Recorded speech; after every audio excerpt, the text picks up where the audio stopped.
Yo guys, check, kamusta mga idol? So ayan, mag-update tayo ngayong Webes. Grabe, nagkakagulo na mga lodi. Ano ba naman yan? Ano nangyayari mga idol? No, so nako, medyo maraming ngayon, maraming nasi-shake out mga lods, ano nangyayari? So ito, mag-update tayo mga lodi. So matindi to. Matindi. Pero bago ang lahat mga idol so alam nyo naman, sana palike ng ating video mga idol. Ngayon pa lang, sana like nyo na yung ating video. Umpisa pa lang para mading matindi ang epekto niyan sa ating market. Nakita nyo ba yung coin na yan? Huwag tayong ganyan, okay? Huwag tayong ganyan. Kaya kailangan lagi tayong updated sa news. Okay, so ayan mga lods. Meron mga nagko-comment sa atin. Parang ako pa yung nasisisi kung ba't ano nangyayari ngayon sa market, mga lods. Hindi kasalanan ko ba? Kung ba't makabagsak yung market? Ha? Grabe naman kayo kay Jeblo, mga lodi. Nag-news lang tayo. No? Binabalita natin yung mga nangyayari. Pero ba't parang ako yung nasisisi? Pag bumabagsak sa akin kayo nagagalit. Kung gusto ko, tumaas na yan eh. Ba't hindi kayo kung bumabayan? Di ba? So ito muna bago tayo bago tayo, kasi malupit yung news natin sa crypto niyan, nag-post si Paul Atkins at si Donald Trump. Pero dito muna tayo kasi importante din tong news na to. Bago muna sa crypto, no? Kung natatandaan nyo, yung nag-team up si Trump kasi Elon Musk noon, 'di ba gusto nilang buksan yung Port Knox, mga idol? Pero sabi nga na-cancel 'yon, no? Now we know why Port Knox tours got canceled. Sabi dito mga idol, no, hindi pinayagan. Bakit daw? FBI arrest a senior CIA official after finding $40 million in stolen gold bars at his home. Grabe, di ba? Nandun pala yung mga gold. A senior CIA official, David Rush, was arrested after FBI agents searched his Virginia home and found about 303 gold bars worth more than 40 million. According to court filings, investigators says the CIA had given Rush gold bars and foreign currency for work-related expenses between November and March, but later could not locate much of it. Agents also seized around 2 million in cash and nearly 3 dozen luxury watches. Tatlong dosena, ang dami nun Rush is currently being held as he awaits detention hearing. Si David Rush, mga lods.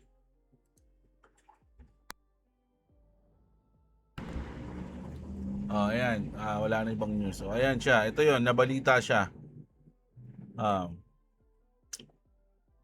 So, kaya daw pala, no? Hindi, hanggang ngayon mga idol hindi pa nabibisita yung Port Knox, mga lodi. Kung nandun pa yung mga gold, walang may alam. Okay? So, matinding news kasi to, kasi trending news to ngayon sa USA mga lods, no? So, dito na tayo. Punta na tayo sa elephant in the room, mga lodi, no? Si Trump.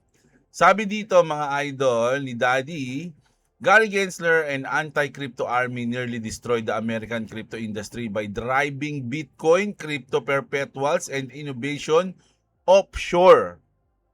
But Trump save it. Sabi niya, mga idol, no? America is now the crypto capital of the world, and builders and entrepreneurs are coming back to the United States where they belong.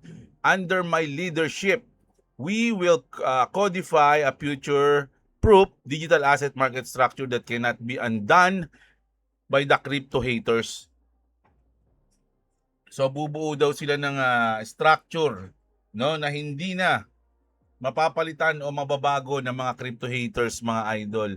The new frontier of finance is being built in America. Trump, ito yung pinakamalupit, mga lodi. Trump will never let crypto down. Yun yung sinabi mga idol ni Daddy. At syempre, ni-repost yan ni Paul Atkins, ang ating SEC chairman, for too long. Yung pinalitan niya kasi Sotoy no? Si Gary Gensler, ayun yung binanggit dito ni Trump. For too long, the SEC was at odds with new technology and innovation, pushing entrepreneur offshore. So pinalo-upan niya yung post ni Trump. That era is over. Okay, tapos na daw yun mga Lodi, no? Dahil si Paul Atkins nang nakaupo. Under President Trump's leadership and alongside colleagues across the admin and Congress, we delivering much needed clarity to digital asset markets, no? So ayan, sa likod ng mga news na baka hindi na matuloy yung Clarity Act ngayon, hindi mapasa siya ngayong taon, etc. etc. Sabi ko sa inyo mga idol, may mga ganyan talagang news na lalabas. Merong mga fraud na news, no, nalalabas tungkol sa Clarity Act. Pero hintayin natin, mga idol, dahil hindi mawawala yan eh. Pero tignan nyo naman yung mga main player kung ano yung mga sinasabi. Unang-una si Donald Trump. Pangalawa, yung ating SEC chairman. 'Di ba? Na sila na mismo nagsasabi na parang pinupush talaga nila na maipasa yung Clarity Act, mga idol. So, kung kayo masi-shake out sa mga ibang news, na katulad ni Ted Cohen, meron mga news na ganoon na hindi raw mapapasa ngayong taon. Pero kayong bahala mga idol. Tayo is nagbabasa lang ng balita at naniniwala tayo kung kanino natin gustong maniwala. Kung kayo gusto niyo maniwala doon, okay lang 'yun. Nasa inyo 'yan. Diskarte niyo 'yan. Kung ayan ang magpapaganda ng portfolio nyo o kung sakaling makakuha kayo ng clue kung anong gagawin nyo sa asset nyo, nasa inyo 'yan, no? Tayo kasi ako mas gusto kong maniwala dito. Mas gusto ko hindi ko sinasabing gusto nyo rin. Mas gusto kong maniwala kila Paul Atkins na SEC chairman at syempre kay Donald Trump na presidente ng USA. No, doon ako mga idol. No, kaya nga sabi ko lagi paano magiging crypto capital of the world yung USA kung walang clarity o yung walang clarity act na batas. Kasama yun sa pinaka main ingredient, no, para maging crypto capital of the world yung US, no. So kailangan mapasa yun. Parang ganoon yung sa akin, no. Sabi nga dito, while Europe build MiCA to block crypto, America build clarity to absorb it. Ayan The Clarity Act isn't pro-crypto, it's pro-infrastructure. MiCA classified crypto as a risk to monitor.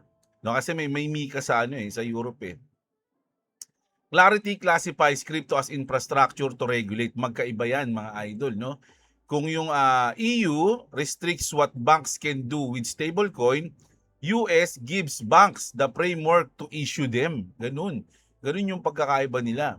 Europe is defending the old system while America is building the new one. Ayan Which is kailangan ng Clarity Act dyan. Ayan sinasabi natin. Diba? So, kayong bahala mga idol. Tayo is nag-news lang. Binabasa natin yung mga nangyayari ngayon dito sa US ng mga balita, no? Doon ako, mga idol, no? At ito yung matinding ngayon, pagtatalo. Ewan ko ba't nagtatalo yung mga tao dito, mga idol. Which is good news naman to. No? Nauna lang yung XLM. At alam na natin ang mangyayari yan. Kasi may ito mga Lodi DTCC chooses Stellar for live tokenization securities while Ripple Prime gets only clearing access. What's the real difference? Ayan mga Lodi, sabi dito. The DTCC official announced about Stellar tokenization integration in the crypto industry is now debating what it really means for Ripple and XRP. Kasi nakipag-partner yung DTCC sa XLM sa may specific na kailangan niyang gawin, no? Stellar just received a direct public blockchain integration with DTCC tokenization services, while Ripple Prime only has institutional clearing access through the DTCC system. According to the latest DTCC rollout, tokenization DTC custodied assets will launch on Stellar in H1 2027. Canton Network is already piloting tokenized treasuries, and these are currently the only public style chains officially connected to the service. Meaning, real Wall Street assets could actually live on those networks as tokens. not just settlement access. Actual tokenized securities infrastructure.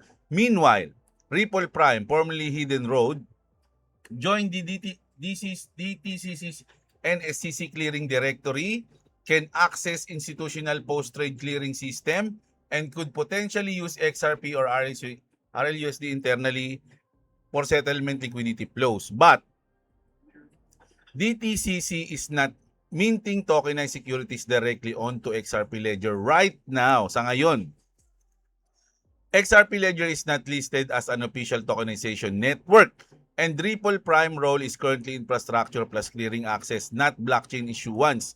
Ripple Prime DTCC connection can be seen as the first step forward future XRP Ledger integration, while XRP Ledger still has no direct DTCC tokenization announcement. Wala pang ina-announce mga Lodi dahil sa NDA. Pero ito mga idol, kasi marami nagsasabi, naku, panis yung XRP sa XLM, ganito ganyan, mga Lods, no? Ito sa mga hindi nakakaintindi, sige. Sabi dito ni Unknown, what are your thoughts on the DTCC's announcement regarding XLM? I've been bullish on both, sabi rito ni Mr. Cheesecake, of those projects from day one. The smart ones is in the community know that this is a multi-chain world. Multi-chain yan, mga Lodi. No? I-search niyo yung multi-chain. Hindi lang isa ang gagamitin diyan. So hindi kumbaga XLM o Stellar lang yung unang in-announce. Multi-chain world, we don't want or need everything to go through the XRP Ledger. The XRP Ledger that would take away from its niche role and bog it down. Those are real wins. Tama mga Lodi, congratulations pa rin dyan mga idol dahil ang lupit ng ginawa ng Stellar dyan. Kumbaga, tagumpay yan. No? Not the fake circle and Ripple rumors that traders are pushing out like a bunch of clowns, quadrillion of dollars going into Stellar. O yan, syempre may mga kanya-kanyang bias na to. Mga idol, no? Sabi dito, it caused me to feel insane FOMO o fear of missing out and swap some of my XRP for XLM. So, ganun yung nangyari sa kanya. Dahil sa balita niyon, sinwap niya yung ibang XRP niya, nilagay niya sa XLM. Then, I started thinking how quiet Brad and Ripple have been. Kasi wala silang post tungkol dito. Wala silang reaction tungkol dyan. Did I do the right thing or did I fall into another shakeout, mga idol? Ayan Pero ito yan. It's a multi-chain world after all. You know, there's a few other tokens there as well. So, it's no surprise. So, ayan Pero ito, basahin din natin. Yung mga nagtanong kay Future o yung opinion dito ni Future XRP. Okay?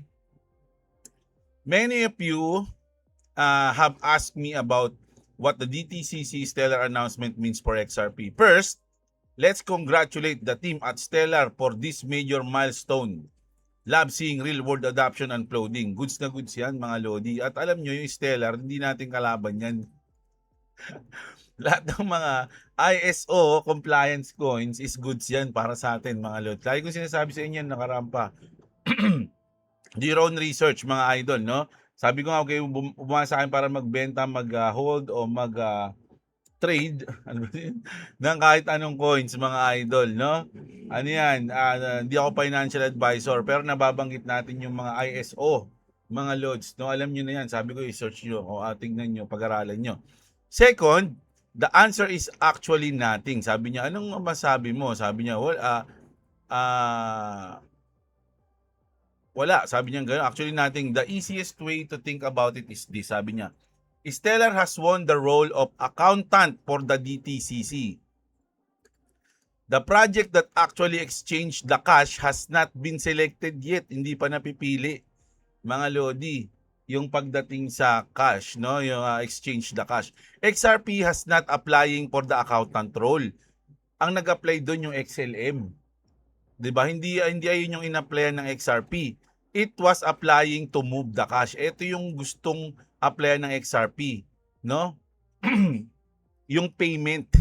Doon yung XRP sa payment, hindi sa accountant. Okay? Again, this is not taking anything away from Stellar dahil tagumpay talaga nila yan, mga Lods, no? Congratulations sa kanila. This is a huge deal. I love it and I couldn't be more excited for their partnership. This is only to point out the difference between what was announced and what hasn't been announced yet, yung hindi pa ina-announce. Ayan mga idol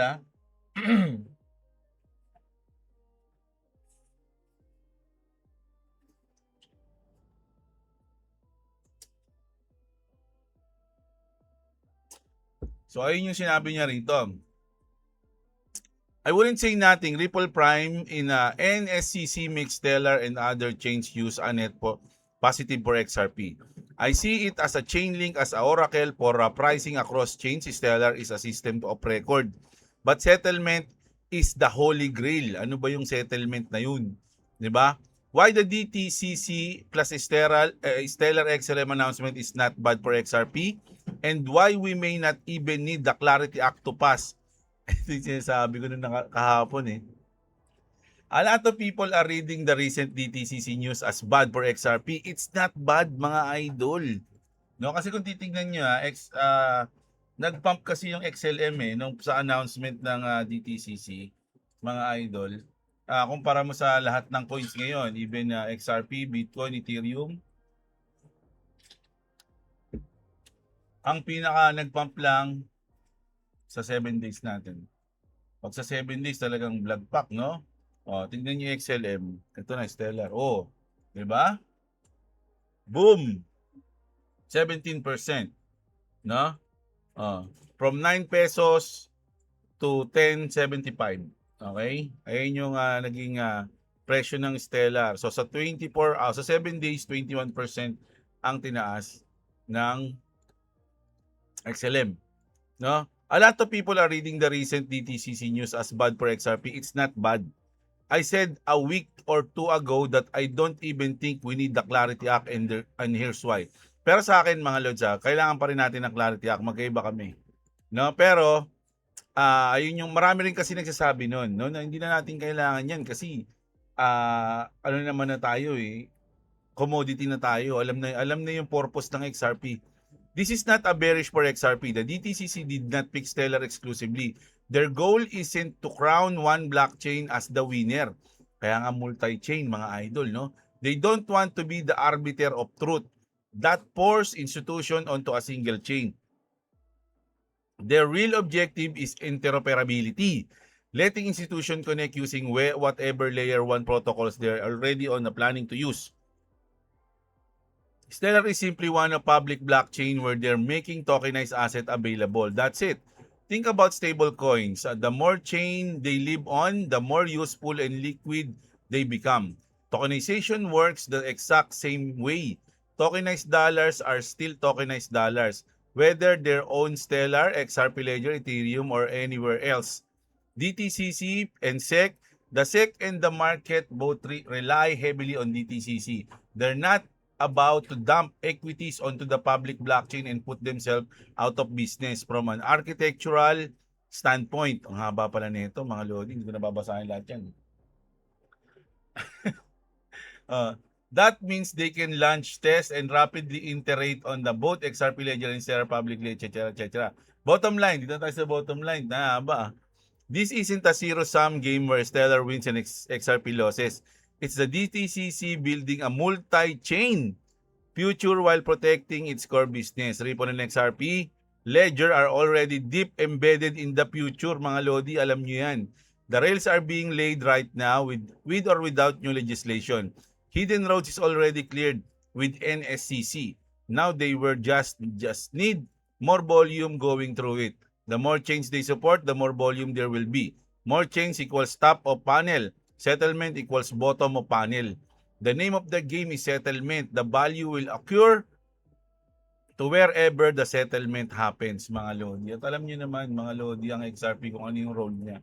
Sabi ko nga sa inyo, kung alam niyo yung kung alam niyo kung ano ang purpose ng XRP, mga idol sa mundo, mas gugustuhin yung bumaba ang XRP kaysa tumaas. No, bumaba para makabili kayo ng mura. Kasi pag yan is itinagana sa bato, hindi na yan mababago, hindi na kayo makakabili ng mura. Parang ganun, mga idol, no? Sabi dito, yes, Ripple is a partner with several participants in the BIS Project Agora. Ito yung sa Japan. Here's a few. Standard Chartered, BBVA, BNY Mellon, Bank of New York yan.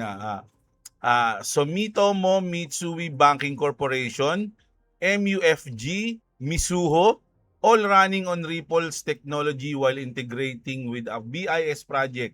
Ripple BIS document, dokumentado yan. Tanungin natin, baka kasi hinhype lang tayo ni Smoke eh. Totoo ba yan?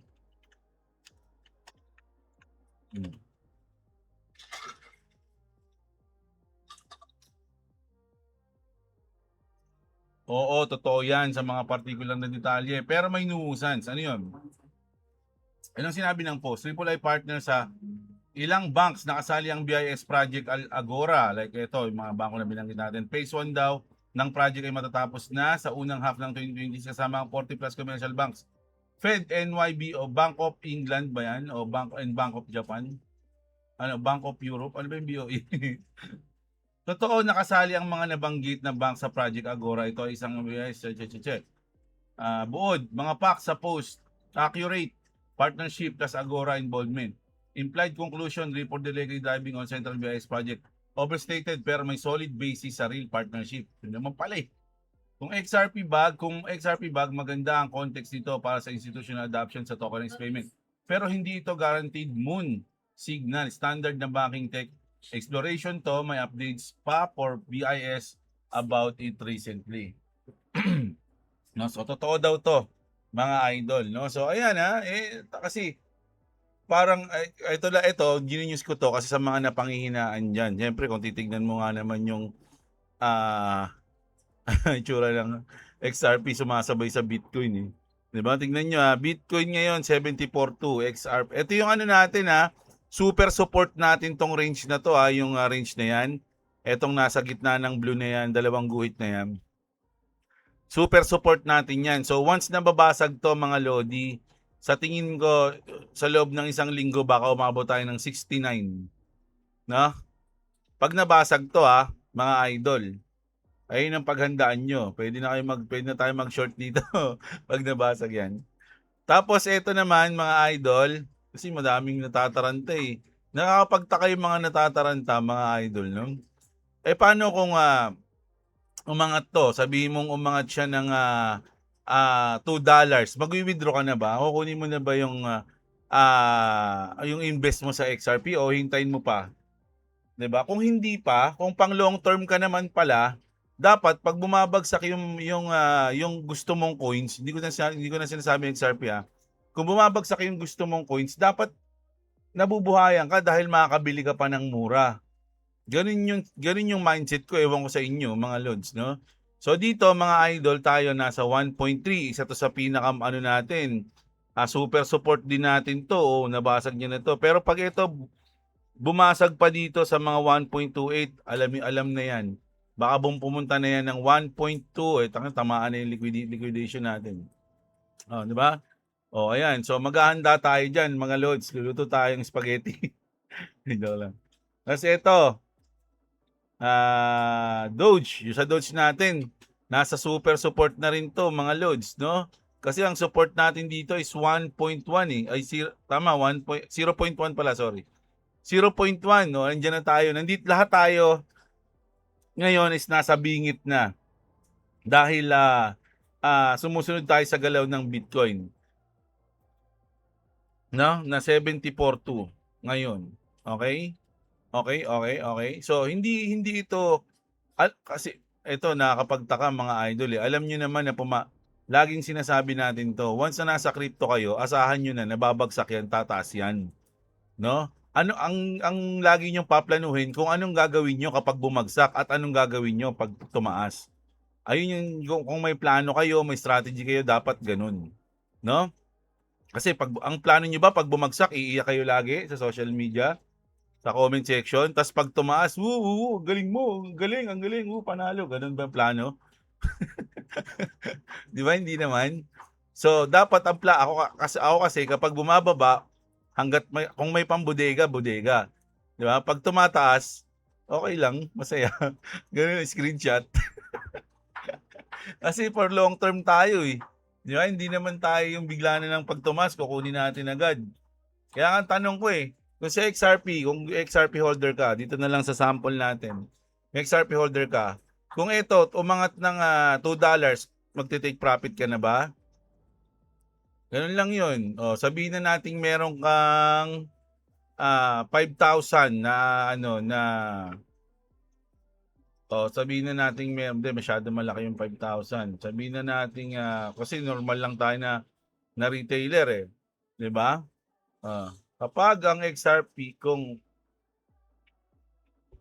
sabihin nating 3,000 lang, ayan, 3,000 kung meron akong 3,000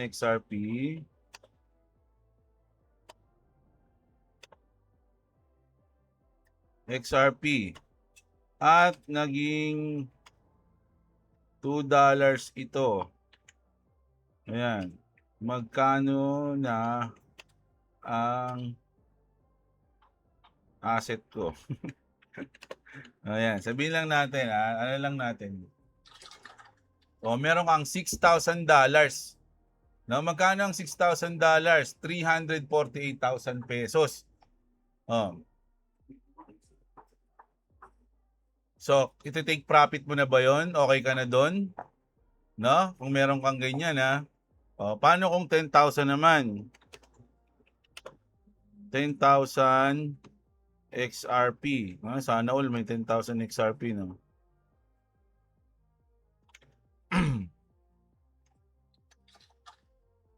Oh, 1.2 million. Kung meron kang 10,000 XRP, So, kukunin mo na ba siya pagka ganun? O hintayin mo pang mag 2 million, 3 million, 5 million pesos? 'Di ba? So, mas maganda kung wala ka namang 10,000, 3,000 na XRP, tas bumababa yung presyo ng XRP, mas maganda magbodega ka na lang. Hindi ko ini-specific na XRP lang, ha, mga idol. Pwedeng ibang coin kung ano yung trip nyong coins. No, in example lang natin yung XRP, no? So ayan, ganun yung ano natin. Bahala kayo kung anong trip nyo, no? So ito na nga, ayan, ito na yung sinasabi natin kanina. Dito, BIS just drop a nuke on TradFi. Ripple has been chosen. Project Agora, ito na yung news natin kanina, eh. So dito na tayo. Bullish. New York has officially granted MasterCard a bit license, allowing the payments giant to expand into digital currency payment and settlement infrastructure. This is another major signal that institutional finance is rapidly moving toward blockchain-based payments. No, a trend that directly strengthened the long-term case for XRP. Long-term case. And the XRP ledger as global liquidity and settlement demand grows, no? So unti-unti nag-aano siya, no? Nag-i-improve lahat, no? Lumalago kumbaga, no? Yung XRP tsaka XRP ledger. So nasa inyo 'yan, mga idol. Ang overall kasi ang main dito, mga lodi, ang pinaka naging takbo kasi ng mga balita tungkol sa XRP is yung pag-partner ng Stellar sa DTCC, mga idol, na ano bang may epekto niyan, ba't ganun, ba't hindi XRP? Kasi nga hindi naman sa ganun ginawa, o yung pinaka-purpose ng XRP, iba, no? At hindi pa ina-announce kung ano yung paano pag iba in-announce ngayon to, ito yung purpose ng XLM, dito siya gagamitin ng DTCC. At ang gagamitin naman nila sa ganito is XRP o kung ano man na napili. Di iba rin yun, mga lodi, di ba? So, multi-chain yan. So, tignan natin kung ano yung mga susunod na mangyayari. Okay? So, sa ngayong umaga, mga idol, ganun, at ito yung news natin. Abangan natin, mga lods, kasi ako, iniisip ko, kasi drop ngayon lahat, nag-iisip ako ng isang pwedeng posisyonan na coins, mga idol. No, iniisip ko nga short ko yung XLM, eh. Dito, kaya lang nasa momentum pa, eh. Oh, kita nyo? Grabe, nasa momentum pa siya. Mga lods, no? So inaabangan ko lang, mga lodi. Ayan, no? So titingnan natin 'to, mga idol, no? Pwedeng dito resistance 'to, eh. Ayan, no? Sa range na 'yan, no? Wait lang, Sa range na to, oh, pwede siyang mag-bounce dyan pababa, pabalik, no? Hintayin natin siya umabot dyan, we don't know. So, titignan na lang natin mga lods, no? So, sa ngayon, waiting lang tayo, nag-abang tayo. Kasi syempre, sabi nga nila, ang pinaka-importante sa crypto, isa sa mga pinaka-importante is timing. No? Kailangan tumiming tayo ng malupit, mga idol, no? So, sabi ko nga, itong isa sa tingin ko na magandang timing, kaya lang, syempre, nakadiin tayo, hindi natin, hindi natin tinake profit. Pero, yung magandang timing natin dito, isa yan mga lods. So, titignan natin. Ayun yan, nakakatakot na to. Nakaka-excite na nakakatakot mga idol. Ano sa tingin nyo, mga lods, no? Double bottom na yan, Mga idol, double bottom na to. Double bottom na. Anong gagawin natin dito? Sa 4-hour time frame yan, mga lods. Sa 4-hour time. So, naku, mukhang matindi-tindi mangyayari. Abangan natin. So, ayan yung news natin, mga lods, Sa ngayon kasi, sa isang account ko kasi, mga lodi, nagtitrade kami ni boss sa gold. No, medyo okay naman yung sitwasyon namin sa gold, sa silver at sa oil. Pero sa gold pa lang ako ngayon Pinag-aaralan ko pa yung iba. So pero parang gusto ko mag-crypto ulit ngayon, no? Dahil nga medyo sa downtrend tayo. Titignan natin kung ano. Babalitaan ko kayo mamaya sa susunod na video natin. Okay? So huwag niyo kalimutang i-like yung video. Mga idol, like lang tayo mga lods. Napakalaking bagay niyan. Subscribe sa mga hindi pa nakasubscribe. Click yung notification bell para pag nag-upload ako, manonotif agad kayo at kasama kayo sa Notification Nation. Panis, may pangalan na. So, kita-kits tayo. Maraming salamat sa mga nanonood. Magandang araw sa inyo mga kapatid. At, What's up, what's up? yeah.